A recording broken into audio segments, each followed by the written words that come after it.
J'aimerais devenir éleveuse laitière. Je voudrais être éleveur laitier. Je veux être éleveuse de chevaux. J'ai toujours voulu travailler dans les chevaux en fait. Ça a toujours été ça. Je monte depuis que je suis toute petite et tout. On transforme une passion en une profession. On voit vraiment que les jeunes, quand ils arrivent, sont vraiment tous motivés. Alors motivés par leur passion, pas spécialement par leur future profession.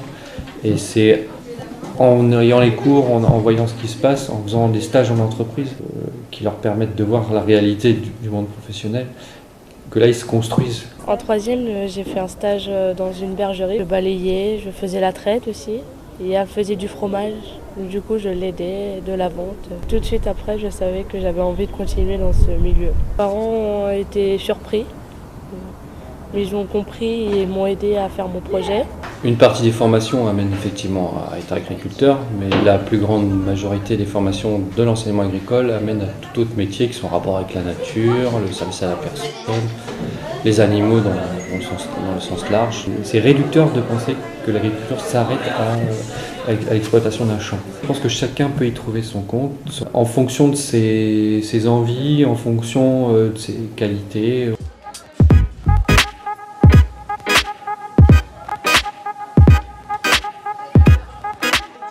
Dans un lycée agricole, on accueille des jeunes de la 4e jusqu'à la licence pro. Alors, les lycées agricoles sont très souvent des petites structures.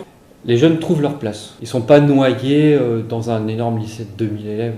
Voilà. Les enseignants connaissent très rapidement leurs prénoms, la vie scolaire aussi. Donc c'est vrai qu'il y a ce côté familial. On n'a pas que maths, français, anglais, histoire géo, que les cours généraux et on a d'autres matières, informatique, zootechnie, agroéquipement, agronomie et nous le jeudi matin on doit aller faire les box au centre équestre. Bonjour, à votre avis, à quoi correspond La cette phase spécificité c'est d'allier à la fois l'enseignement théorique et l'enseignement pratique.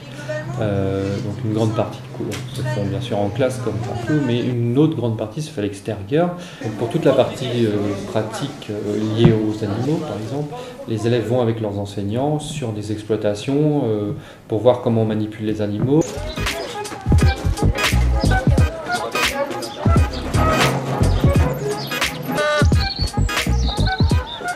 Ça me plaît d'avoir des cours dehors parce que au moins on apprend sur le terrain, c'est pas que des cours à écrire, moi je préfère.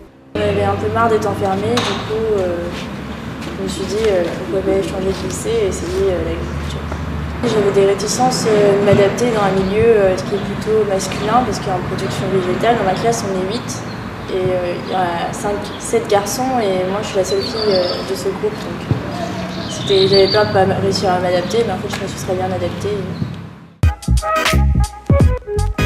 Il y a énormément d'établissements agricoles qui ont des internats. Comme on offre des formations un peu spécifiques, les jeunes viennent de quasi toute la France pour certains diplômes, donc il faut être à même de les accueillir. L'internat est une vraie force, parce qu'elle leur permet aussi d'être suivis, de travailler à l'étude. J'ai trouvé qu'il y avait une bonne ambiance, et je trouve que maintenant, ceux qui sont justement pas en internat regrettent de ne pas y être, parce qu'on vit pas mal de moments avec notre classe. Donc on a plus de liens et puis on peut vraiment on peut profiter de nos amis lycée.